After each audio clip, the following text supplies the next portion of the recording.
Hello and welcome back to my channel. There's just been some big news that have just come out. So I would have talked about the Brittany Higgins, the the trial that Brittany Higgins was a witness in a little while ago, and it's the Bruce Lehrmann trial. He was accused of at Parliament House. Yes, working for the government.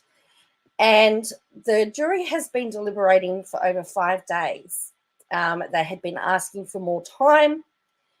And today, just a few minutes ago, it has been revealed that a juror had conducted research outside the courtroom contrary to their oath. So they were doing some research because they've not been able to get to a unanimous decision. So what that means now is that there is a mistrial, and it's sort of been 5 days, and then suddenly it's the whole jury has been the whole trial's now set. And I mean, this was a big trial because there were government ministers. They were then government, but it featured then government ministers, high-profile politicians. There'd been lots of money spent on it, and it was very, very high-profile. So we've got this that's come in. So it is, I need to put in a trigger warning. It is involving R. So please just be aware of that. And I apologize in advance if it is triggering. But as I said, this is high profile. Now, it's also alleged that 5 other women have come out with a similar complaint since this trial started. So it's going to be very interesting. So let's have a look. The headlines are very interesting. So if we go into the search function here, let's go here. So you've got here, so you've got jury discharged, trial scrapped over Juror Act, You've got this one, a Twitter. Judge has declared a mistrial in the trial of Bruce Lehrmann. Follows allegations a juror undertook research that did not relate to evidence in trial. The jury has been discharged. They were still deliberating and had not reached a verdict. The jury in the R trial of Bruce Lehrmann has been discharged over fears of misconduct. The age says has been this one's really used. This one's the age has gone to town here. The R trial of Bruce Lehrmann has been aborted following misconduct of a juror who undertook their own research in the case. So, what's the odds? Rules for mistrial in Australia? My recollection is that overwhelmingly favours the defence on retrials prosecution. Yeah, I'm not sure. This is going to be interesting, and I think it's that because it's such high profile. I think everyone's going to be just on edge. So this is the ABC. So that's the jury's been discharged without a verdict over a juror admitted to accessing information that was not presented as evidence. So this is so he was on trial. Mr. Lehrmann was on trial and accused of R against his then colleague Brittany Higgins in Parliament House after a night out drinking in March 2019. He pleaded not guilty and said no, that nothing occurred. It had run for 12 days and had seen 29 witnesses take the stand, including Liberal Senators Linda Reynolds and Michaelia Cash. And they were then government ministers. And I think for me, the most shocking thing is that this has happened in Parliament House, where our government is supposed to be working. I mean, for those of you that follow Family Geordies, you know about the allegations of the prayer room. And there's a video on his channel about that, and I've looked at that as well. It's really quite shocking. So the jury had been deliberating for a week. Chief Justice Lucy McCullum said today she'd learnt that at least one juror had obtained relevant material that was not included in the trial. She summoned the 12 jurors to the ACT Supreme Court this morning to question one of them about a research paper that a security officer had found. Chief Justice McCullum said she had no other option than to discharge the remaining jurors. The court heard material was discovered in a routine tidying and that the paper related to the prevalence of false accusations. So there's still more to come, because this is just, as I said, this is breaking, like this is big news at the moment. So yeah, what does this mean? It's going to be very interesting to see what exactly happens. I saw, but they've been sent home. So here's the question: should they be allowed to go home, or should they have been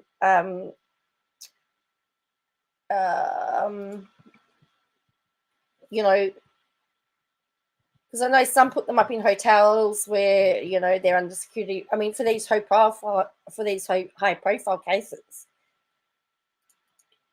should they be treated differently to normal jury things? Because, or again, should there be a level playing field for everybody? Is the fact that it's high profile,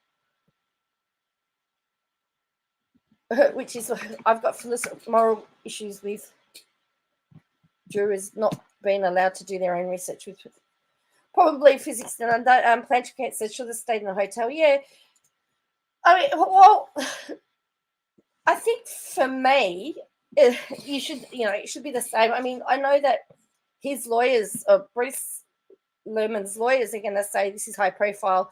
He's now being prejudiced. He's not going to get a fair trial. This, that, and the other. So this is the Guardian.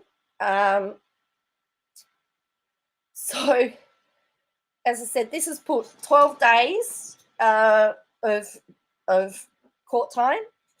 And by the way, hello, plan to create in physics down under. 12 days of court time and 5 days of jury deliberations. You know, it's all been wasted. Has it been wasted?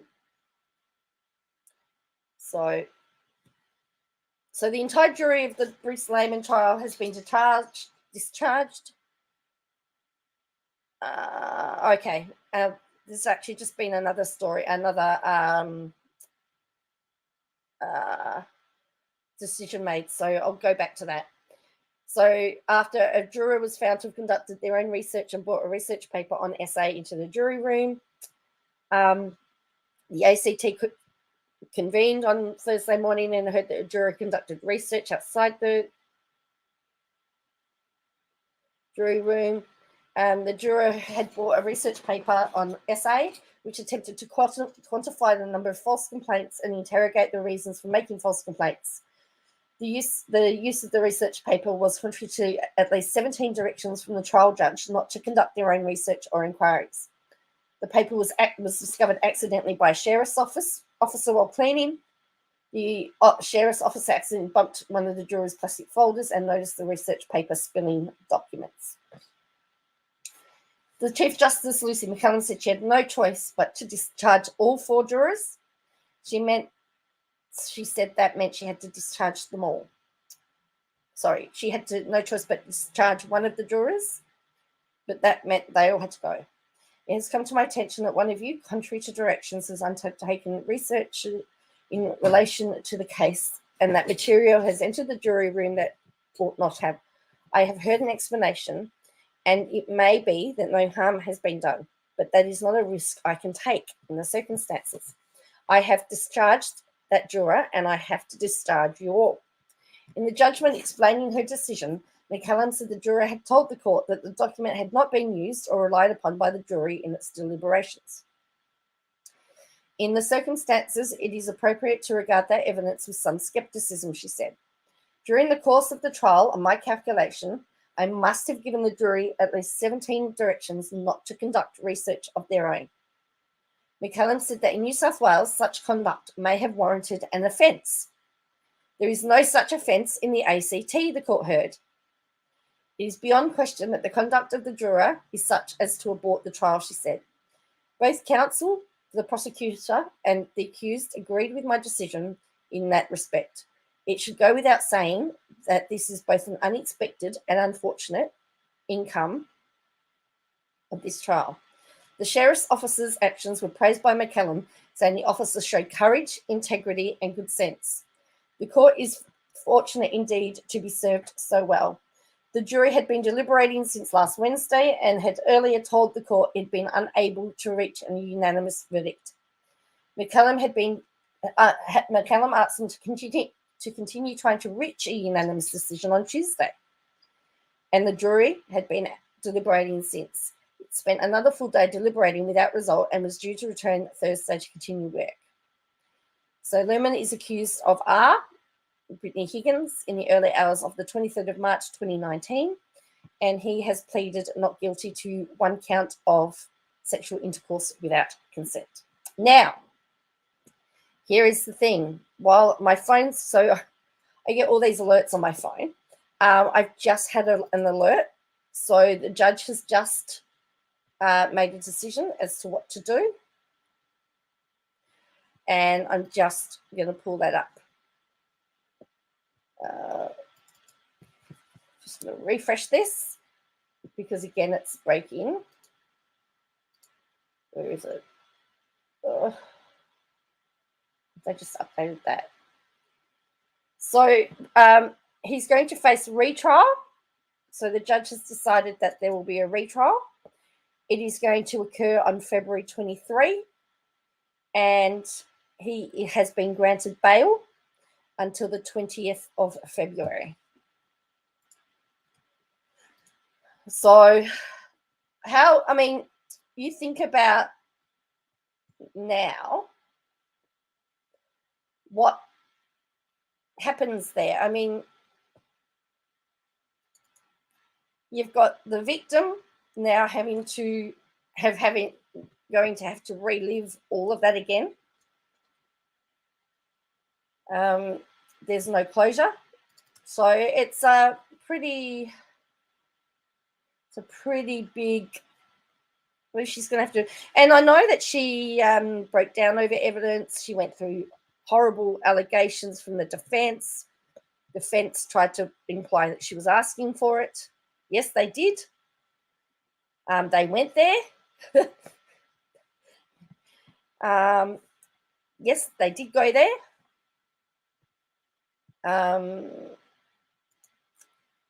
They talked about the fact that she was drunk.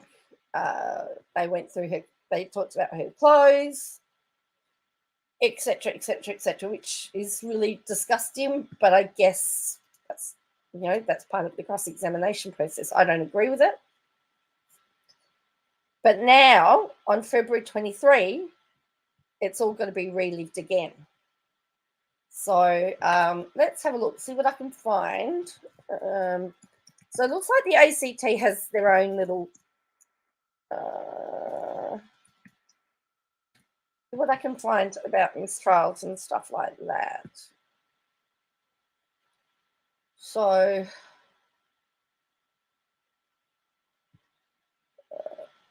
but the thing, and not having not did Lehrmann's lawyers, I'm not sure whether they did. I mean, I followed some of the trial. I know that Brittany Higgins had to take a few days off because of the fact that the stress of the questioning. It was pretty nasty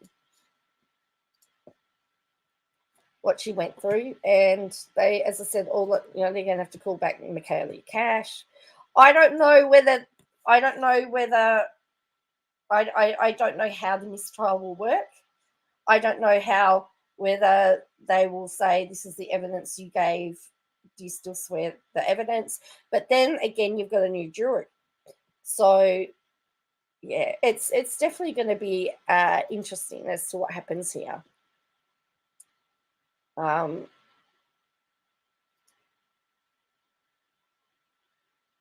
yeah, so that's where we are at the moment. So what are your thoughts about it all? We know what physics down under says, you know, they thought they should be able to. They haven't said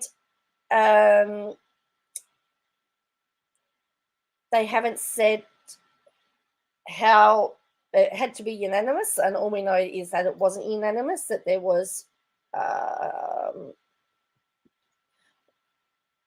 yeah, I'm not sure. What are the responsibilities on Defence Council strategy in terms of aggressive?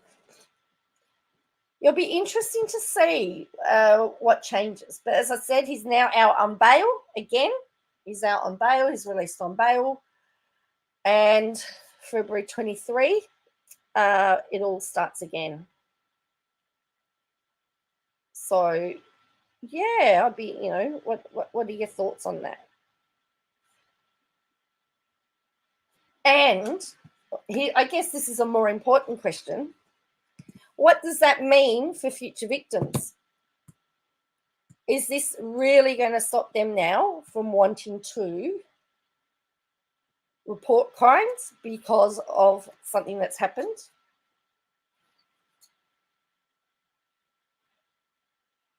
I know that there was some evidence put into court from the then Prime Minister Scott Morrison, and the defence was trying to say that his statements weren't very helpful.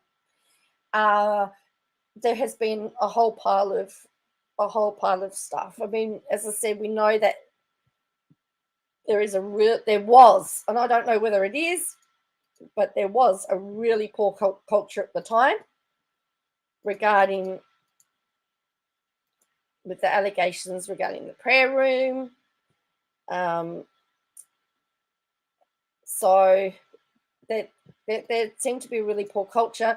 Even the way the whole thing was handled within the confines of Parliament itself has been questioned. So this is why it's a really high profile case. And this is why, I guess, in some ways, there was an emphasis on getting it right because it was so high profile. And now, again, is Australia? Yes, it is. It's a beyond a reasonable doubt, but it also had to be unanimous.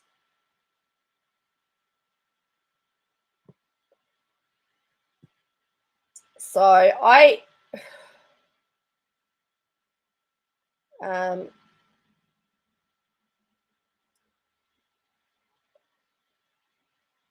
but again, as I said, if it was New South Wales, the juror may have been charged with something, but in the ACT, the nation's capital, there's no such conviction for that. So it's really interesting, and it also shows you that different states, there's still this divide of different states having different rules, although they're fairly uniform. I mean, even what he's charged with is a really, he's not charged with R, he's charged with without consent, which is essentially the same thing. But again, in any other state, the conviction would be, would sound a lot worse than what it is.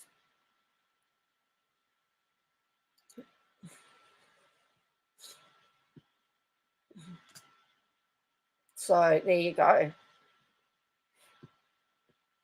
It has to be beyond reasonable doubt. There has to be beyond reasonable doubt. So we can have a look at the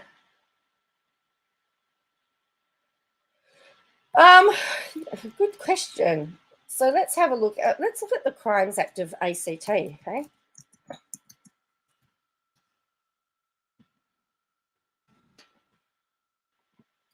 Okay, so the Crimes Act from the ACT goes back to the 1900s, funnily enough. All right, let's have a look at the Crimes Act.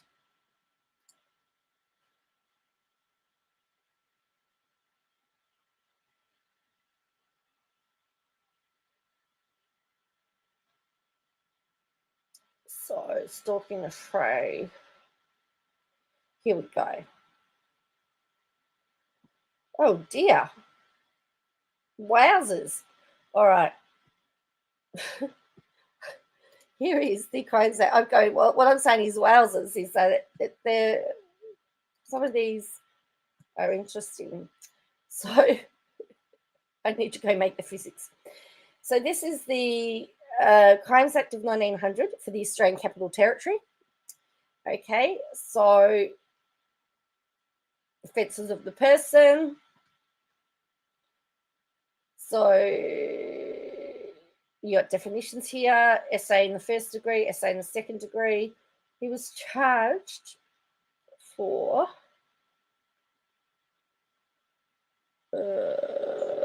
yeah. So you can get to the properties. So let's have a look. He was charged with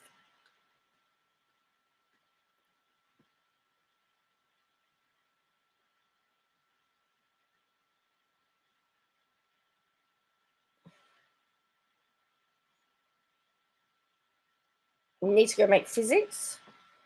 What's that one?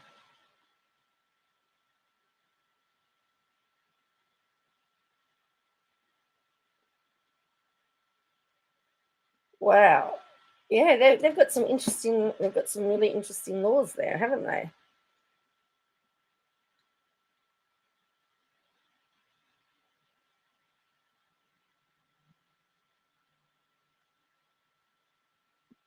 Escape provisions. So this down here will tell you about the arrests and what they're allowed to do. Provisions for children. As I said, it's very interesting to do.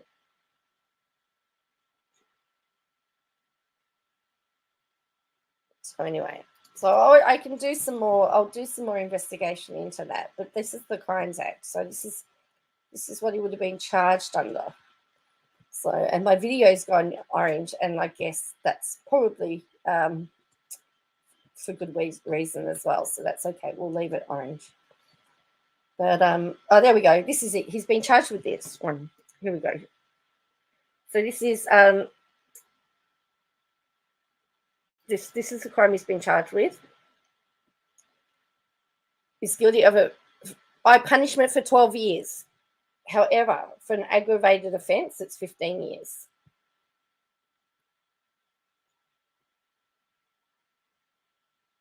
A person who acts in company with another person without the consent of that person or is reckless as to whether that other person consents is guilty of an offence 14 years.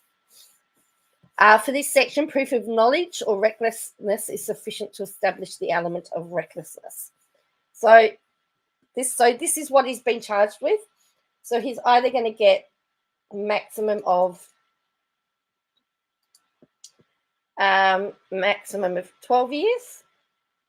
If they say it was aggravated, it's 15. If it was reckless, it's 14. And if it's aggravated, it's 18. So that is what he's been charged with. It's from section 54 so of this. And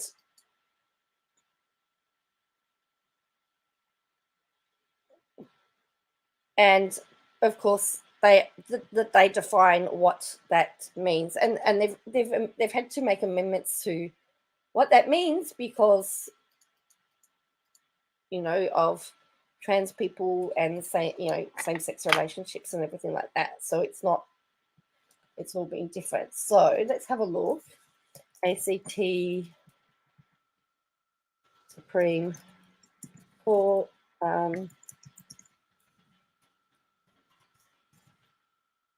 Yeah, so the maximum he can get is 12 years. So interesting, hey?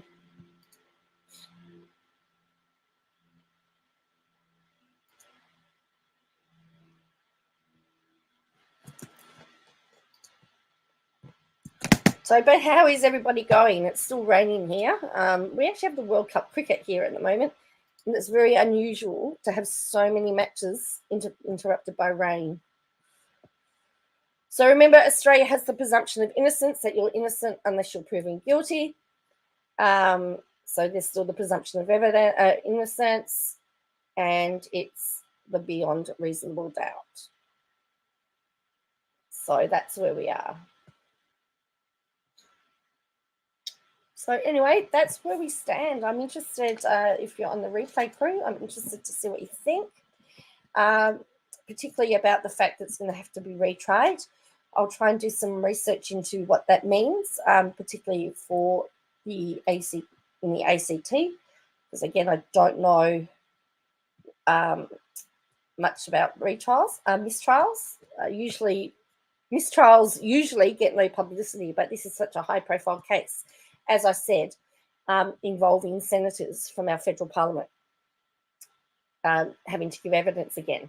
So it's a big story, and the ramifications are going to be great.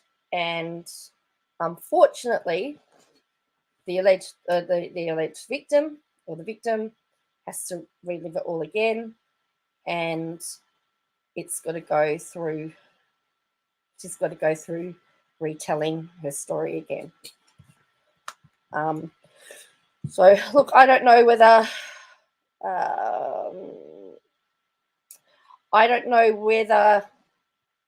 or not they can just have the transcript read. I don't know. So 12 days, 29 witnesses, and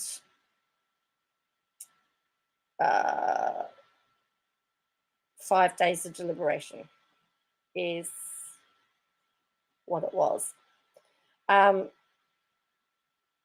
It's interesting. Here's something else that I've just read. Senator Reynolds' admits partner attended the Bruce Lehrmann trial for the alleged R of staffer Brittany Higgins. This is bizarre. Liberal Senator Linda Reynolds has admitted she requested transcripts of Brittany Higgins' evidence in the ACT court trial of Bruce Lehrmann. During questioning this afternoon from the Director of Public Prosecutions, Shane Drumgold, Senator Reynolds also admitted her partner had sat in on the trial. Senator Reynolds said she didn't realise it was inappropriate, that she'd sought information about Miss Higgins' testimony through lawyers. You wrote an SMS to my friend, defence lawyer Steve Wybrow, asking him to send a transcript to your lawyer at the commencement of Miss Higgins' cross-examination, didn't you, Mr. Drumgold asked Senator Reynolds. Yes, but I was advised it wasn't appropriate, she responded. My lawyer made it very clear it wasn't appropriate. Senator Reynolds also rejected the suggestion by Mr. Drumgold that she was attempting to coach the defence when she sent a text about Miss Higgins and Nikki Hamer, her former media advisor. You're letting the defence 2 hours into the cross-examination of Brittany Higgins. If you have text messages between Brittany and Nikki, they may be revealing, he said. As I said, I haven't been through this process before. I talked to both you and the defence, which I understand was appropriate. Going through this mentally, I've done nothing but for the last 18 months go through all of this, and it seemed appropriate, Senator Reynolds responded. Mr. Drumgold asked Senator Reynolds why her partner was in the back of the court for Miss Higgins' testimony. Miss Higgins' evidence, during Miss Higgins' evidence, you're in Rwanda and your partner lives in Perth and your partner finds himself in the back of the courtroom. Listening to Miss Higgins' evidence, correct. Senator Reynolds said they also had a home in Canberra, but had not asked her partner to tell her what was said in court. The court later heard that Senator Reynolds was in fact not in Rwanda, but in Perth. At the time, her partner was in Canberra. She said her lawyer had told her that seeking out information about another witness's testimony was inappropriate. I wanted to know what had been said, but my lawyer advised against it. Senator Reynolds also rejected the allegation that she was concerned about any political repercussions of Miss Higgins' alleged R. If you're invested enough to text my friend from Perth and we're not in an election, I'm suggesting that on the 1st of April 2019, When you're meeting with Brittany Higgins, you're very politically invested in what's happening in that room, aren't you? Mr. Drumgold asked. Absolutely not. I categorically reject that assertion, Senator Reynolds said. Senator Reynolds said she did not ask for information about the security breach inside Parliament House from Ms. Higgins, as she believed it was up to her to disclose her version of events. I didn't, and I made a point of not asking because when I talked to the AFP Commissioner, Leanne Close, she said, if you take your lead from Ms. Higgins, Senator Reynolds told defence lawyer Stephen Wybrow. Senator Reynolds said the advice from the Commissioner was, it's their story, it's their circumstance, you take your lead from her. Senator Reynolds also said she didn't believe there was any animosity with Miss Higgins and told the court Miss Higgins gave her flowers on her last day. She gave me a lovely bunch of flowers to thank me. She also said she never indicated to Miss Higgins that her job was at risk if she was to relocate to Gold Coast for the election campaign. Miss Higgins worked for Liberal Senator Michaelia Cash from June 2019 until February 2021, who also took the witness stand. In court, Senator Cash said she was not told about the sexual element of the alleged assault until February 2021, when Miss Higgins tried to resign. Not a sexual element, no, Senator Cash said. Mr. Drumgold asked Senator Cash if she was aware of the alleged incident earlier than she had said.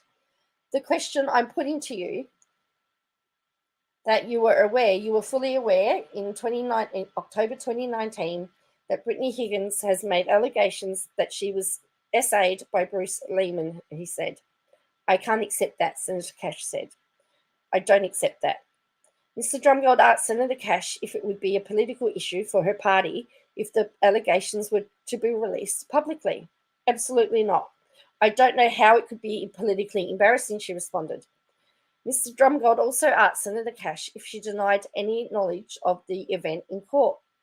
Are you familiar with the term plausible deniability? Mr. Drumgold asked. I'm not sure what you're applying to, Senator Cash responded. Plausible deniability with regard to an allegation of SA by one staff member against another staff member in the government minister's office, he said. I do apologise. I don't understand what you're trying to ask me, Senator Cash said. I'm suggesting that you were aware of what Ms. Higgins alleged during your course of employment with you, Mr. Drumgold said. Senator Cash denied that she'd heard of the alleged SA earlier than February 5, 2021, and said she offered to support Ms. Higgins to go to the police. Michaelia Cash's Chief of Staff, Daniel Try, also appeared as a witness in court. Mr. Try was asked if one of the duties of a political chief of staff was to protect against political fallout. He said it was, but he did not know about Ms. Higgins' alleged SA until early 2021. This was an event I didn't have any knowledge of at the time. He told the court he was called by Ms. Reynolds in October 2019 after the media made an inquiry about the alleged R. Linda Reynolds called me. She basically said that she was about to send someone from her office to talk to Brittany because there had been a media inquiry about an incident that happened in Linda's office when Brittany worked for her, he said. It came out of the blue. You don't usually have a minister from another office call you directly.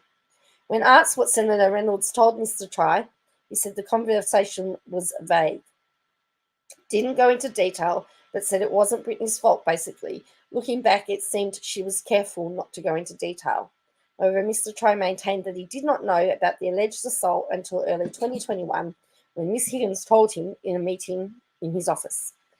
In this particular circumstance, I actually was quite surprised that she was so upset. I don't think I'd ever seen Brittany cry so much before. Queensland politician and friend of Miss Higgins, Sam O'Connor, was also called to the stand. He told the court Miss Higgins told him about the alleged assault in April 2019, and it made him very angry. Hello, Terry. I think she described it as super effed up thing that happened, he told the court. Mr. O'Connell said he had discussed with Miss Higgins what allegedly happened on many times after she told him. I definitely remember her being concerned that this would define her and that she would be known for this instead of being good at her job. So that was that.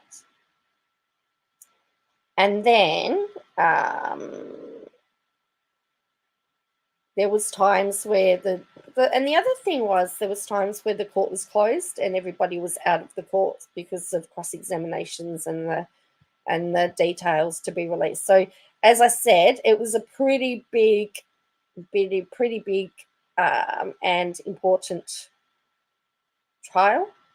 And as I said, it's now being set for a mistrial.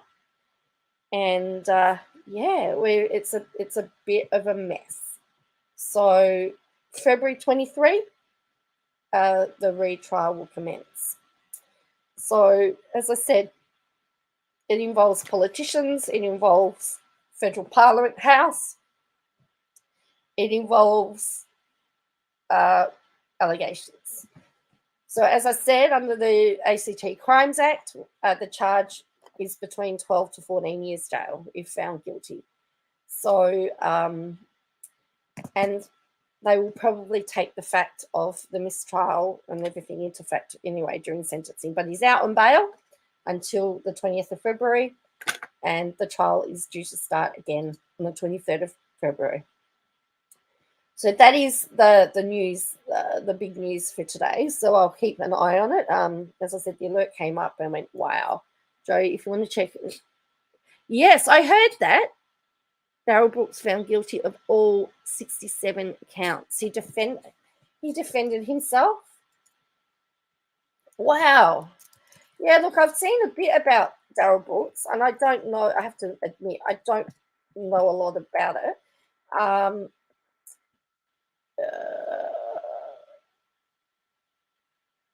So let's have a look. Oh, yeah, so he's the one, he's the one that drove the he did the Christmas parade, correct? If I remember, is that him? Didn't he get didn't he use a court-appointed lawyer?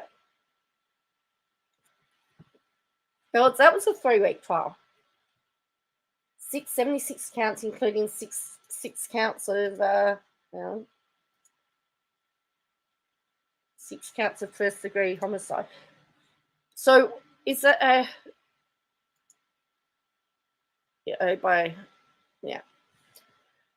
all verdicts were read. Someone in the gallery yelled, "Burning hell." After verdicts were read, she polled the jury. Each of them confirmed the verdicts as were true. When the judge asked if he was satisfied in the polling, he said no. Could accept the verdict. So the court will revoke. Oh, he fired them? Okay. Would revoke bond for Brooks, who never posted the $5 million sum. So sentencing is on the 31st of October. He charged 83 charges. Before trial in late August, sided with defence and struck counts 73 to 83, 6 counts of vehicle by homicide. Use of judge ruled there would be could not be multiple punishments for the same trial. That's probably going to save him as well. Misdemeanor battery was also dismissed. The 76 charges, 6 counts first-degree intentional homicide. So it looks like he's going to be spend the rest of his life in prison by the looks of it. So the district attorney said it's obviously satisfying that Mr. Brooks has been found guilty and held accountable. As far as handling the actual court proceedings, we felt very offended by Brooks's behaviour and his disrespect for the court. Upper said a challenge in the case was preparing for what nonsense would come out of Brooks's mouth and making sure to have legal responses prepared. She also said the state vowed early on they would not put children on the stand. The case was unique because the activity was videotaped. Most cases we have to rely on eyewitness accounts. We had videograph evidence of his behaviour all up and down the crime scene throughout the neighbourhood. In that way, it wasn't difficult. The difficulty and challenges we faced was what nonsense was going to come out of his mouth. So he's got a right to an appeal because that is the legal right. So he's likely to appeal, but I don't know what he can appeal on. It's interesting. She says, it says, Brooks has an opposite, adding she expects him to exercise that right. However, she's confident in the record that the judge made it as it relates to the validity of appeal. Oppa has applauded the community as well as first responders. So,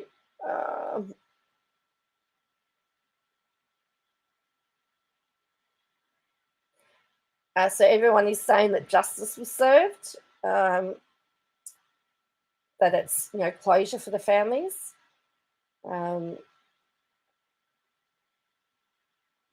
And that it's the end.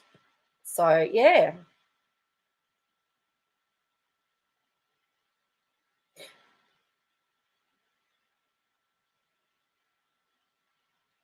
So I'm just trying. So it's saying that Brooks was in a rape. He was sent to an empty courtroom because of how. Wow.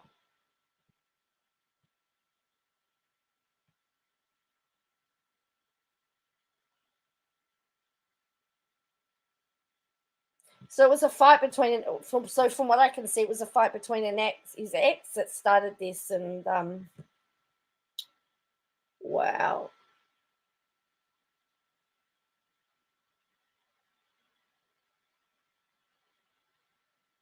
Oh, most of wow. So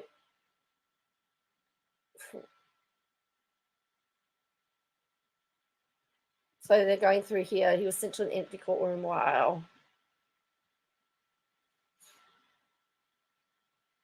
Oh, yeah, when it involves kids. Oh, look at that car. On quote, Brooks said asked witness questions about their description of the driver, if they saw the driver, and then the intent of the driver. Brooks asked questions such as whether the witness had heard a horn honking, which could have perhaps been an effort by the driver to warn people the SUV was coming. He questioned whether the driver of the SUV could have exited the parade route. He questioned how well the witnesses could even see the driver. He also called for dismissal of the case and an adjournment with his sovereign citizen and subject matter over jurisdiction. That has just become, that's just been bizarre. He even claimed he had COVID. During the lead up to jury selection, he often engaged in shouting matches with the judge. Things got so bad, she removed him from the courtroom several times and placed him in another room where he could watch proceedings via video, but she could mute his microphone. Wow. One day he stripped off his shirt and struck a sign given to him to signal objections down his pants. Brooks was largely respectful of every witness. He mostly reserved his ire for Duro.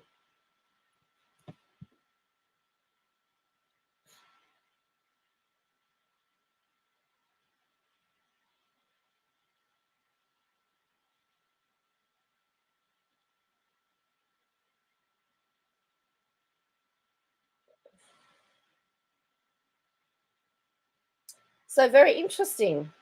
Very, very interesting. So yeah, so he's getting sentenced on the 31st. But yeah, it looks like Joe watched the YouTube. He questioned. Wow. Yeah. All right. I'll watch. Yeah, I'll do that. I've got some time today.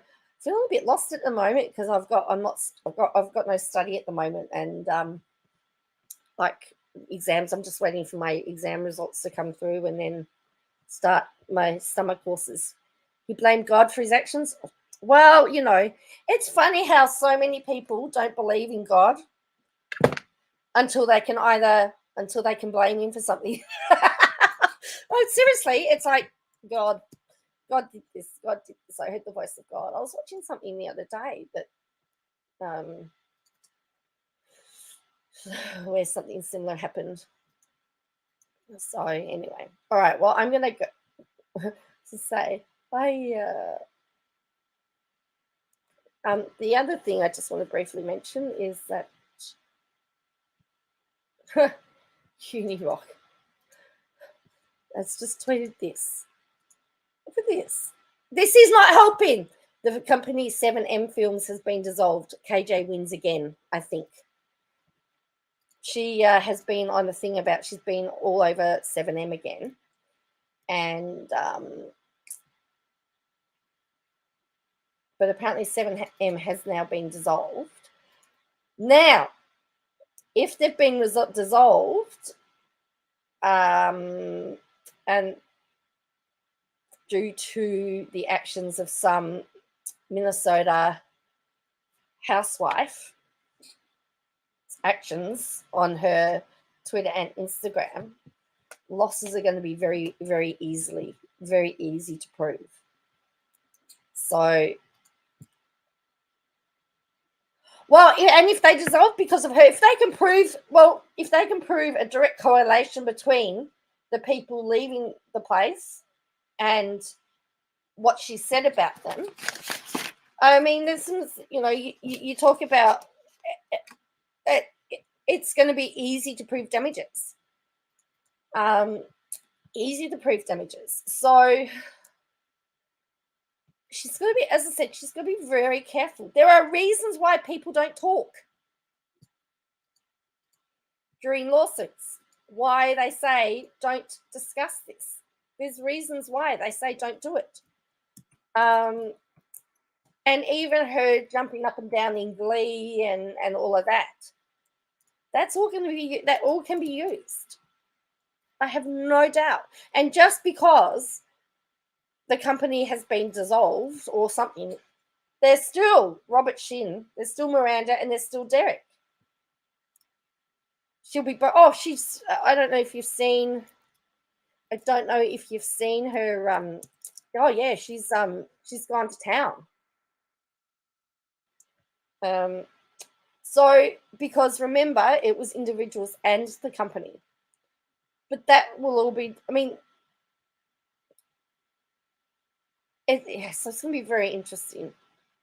I know in Australia that if a partnership is dissolved or a company is dissolved in the middle of a defamation action, that they can't sue. However, the extra parties can. So the other parties can.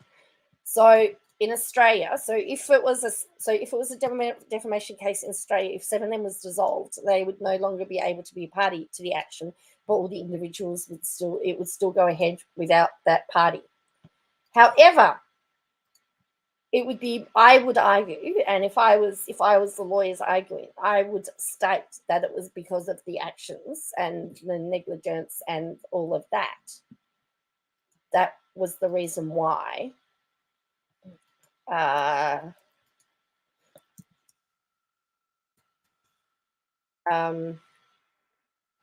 it dissolved. So they're going to have to prove that her actions has caused this. So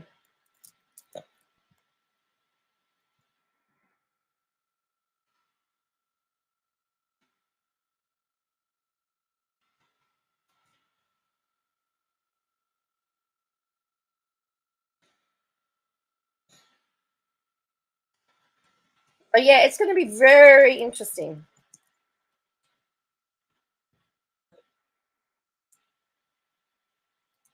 What happens now? So I mean, here's the thing, if I was KJ's lawyer, and I don't really want to have to, I don't want to give her any advice, but her best chance is to put in a file to see whether she could get. She's already filed a motion to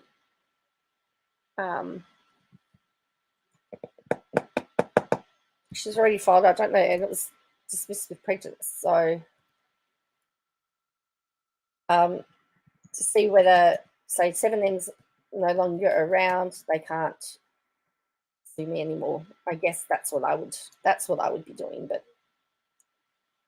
again, I don't really know the laws over there, and yeah, it's a bit very interesting. But they will have to prove that her actions has caused the loss and the damage and has essentially cause the destruction of the company. So that's what they're going to have to prove. And we know there's already evidence there that she's interfered with sponsors. We know that there's evidence. We know that there's evidence there for stuff. So it's a matter of, yeah. It's definitely going to make the November 21 trial very, very interesting. And I've got it in my diary. It's actually like the early hours of the 22nd for me, I think. Yeah. I want to see this play out. I've already said if it goes to trial, I want to be in the courtroom in person. I want to go in person. I'd love to go to Minnesota and be there and see how it all goes. I'd like to do it as I'll call it research.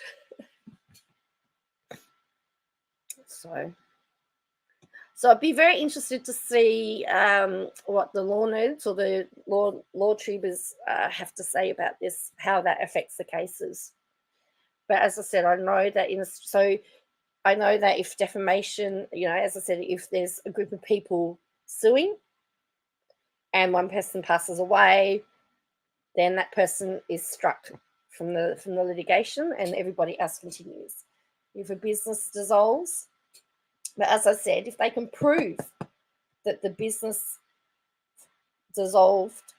being dissolved is linked to the actions of KJ, then that is your proof of loss. They've lost the whole company. How do you put a price on that? How do you get compensation over that? You've lost your livelihood. And what she hasn't realized also is that people's lives are at stake. There's livelihoods here. So, yeah, it's a bit of a mess, in my opinion. So, well, let's have a look. I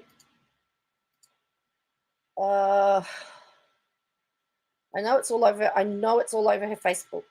I know that. I know it's all over her Facebook. I don't really want to go into Facebook though.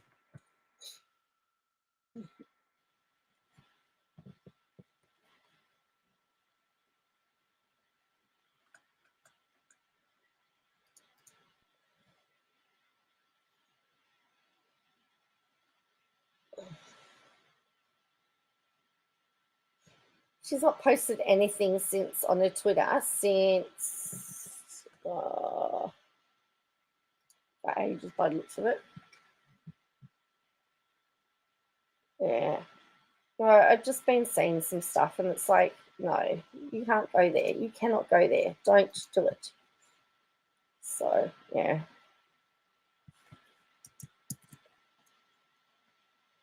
Plan to create. Are you feeling better? I know that you've not been very well. Are you doing better now, or are you still recovering? Are you still do you still have issues? I know you're having some tests done. How's that all going for you?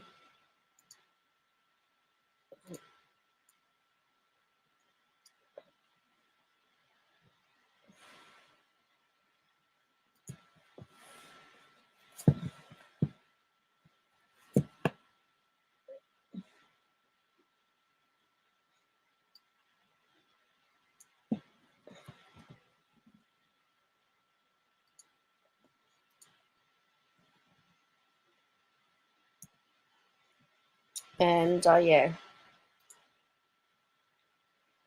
Has anyone been watching the craziness that's been going on YouTube at the moment? There's lots of craziness.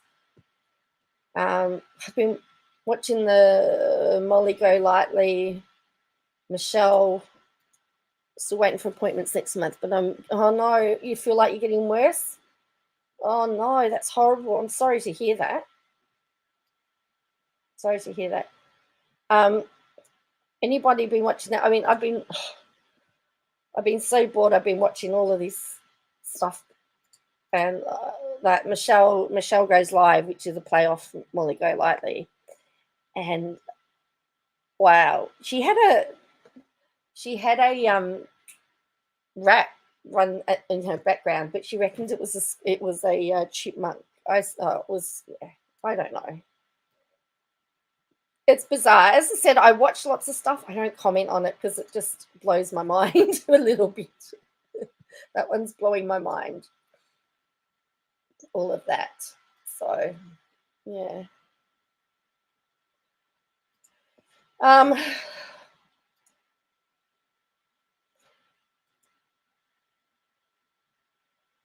So, yeah, that's really what's going on.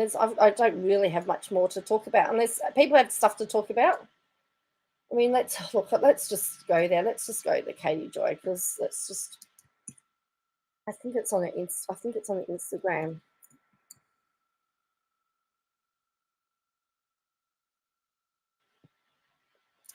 So I've really taken thing. I'm not really going to talk about Katie Joy other than her legal issues. And so this actually is going to affect, in my opinion, this affects her legal issues. And so we need to talk, in my opinion, we need to sort of discuss it. Now, did she put it on? Oh, yeah, the fall of 7M. Here she goes.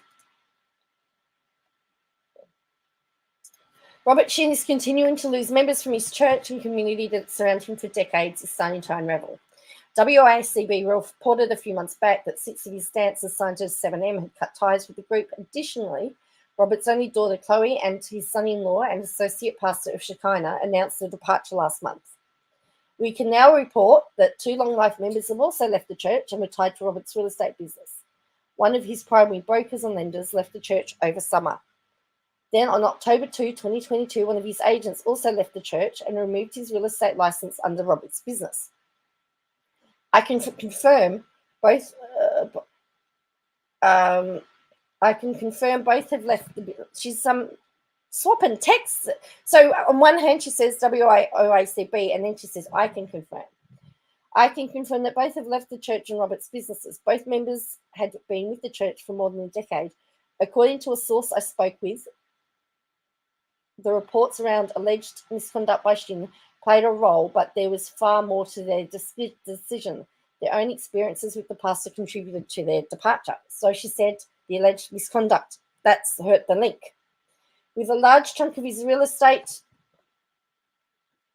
team gone, there continues to be unrest within the remaining members and dancers. Over the weekend, the remaining dancers abruptly changed their email addresses, which made some people suspect that they would be leaving. WIOACB spoke to a source connected to the family of one of the dancers who said they have yet to hear from their loved one and don't believe anything has changed. The family source suspects that the change could be a publicity stunt. At this point, family remain committed to getting through to their loved ones still within the church. One source told us, I will never give up until Bobby is held accountable for what he's done. Robert Shin has denied all allegations against him, including allegations brought forward by Business Insider that included allegations of sexual misconduct by 2 former members against Robert Shin. He's not been arrested for any crimes, charged or convicted. Robert Shin and 7M have also denied all allegations brought forth by former members and friends and family. These allegations could be a reason for the mass exodus.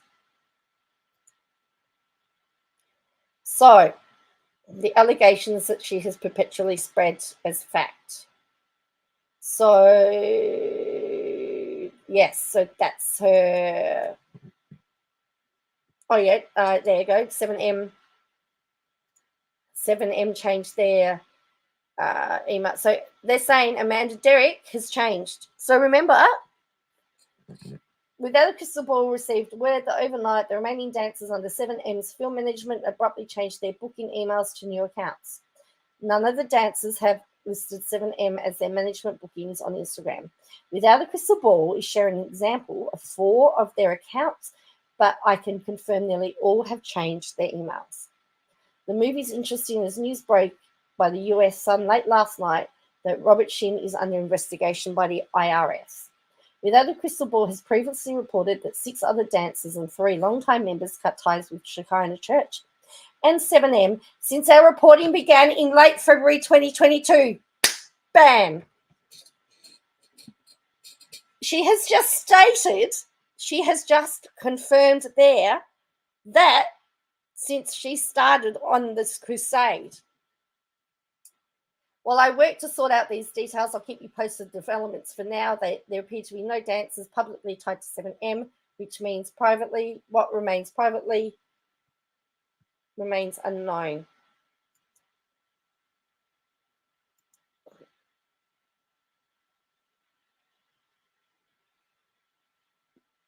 It's the Derek's. He's using his own email address. He's using, because of the all the stuff surrounding it, it is quite possible that they've changed it to their own email addresses just so that people think that they've left and they haven't really left. But anyway, I'd be interested to see what you think about that. Please put comments. Please comment below. And I am going to just update the thumbnail here, and I'll catch you all again next time. Thank you for joining me. Thank you for joining me, and I will keep you updated with any developments. But as I said, she admits that she calls.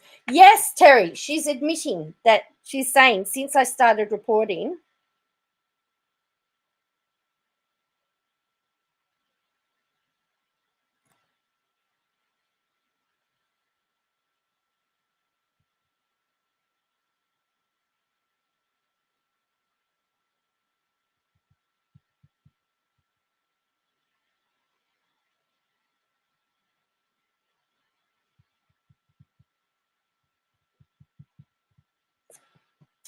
Yes, she has admitted to that. So as I'm saying, I can imagine all of these screenshots being taken.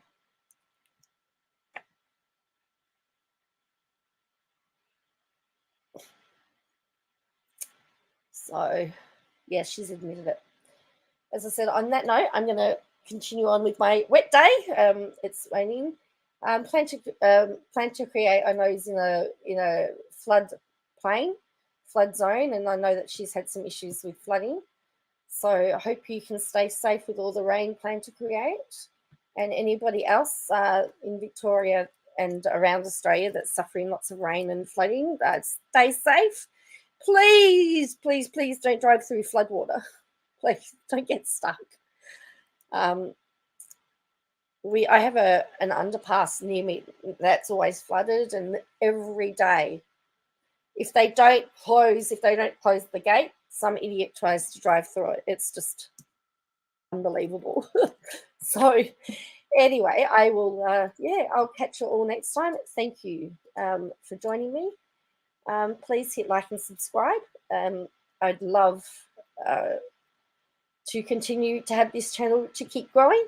We're slowly growing, which is great. I've also now got a Patreon. You can buy coffee, do all of that stuff if you want to support me at all. That would be great. But you know what? The best way you can support is just hit in like and subscribe and ring in my bell. And as I said, I'll catch you next time. Bye for now.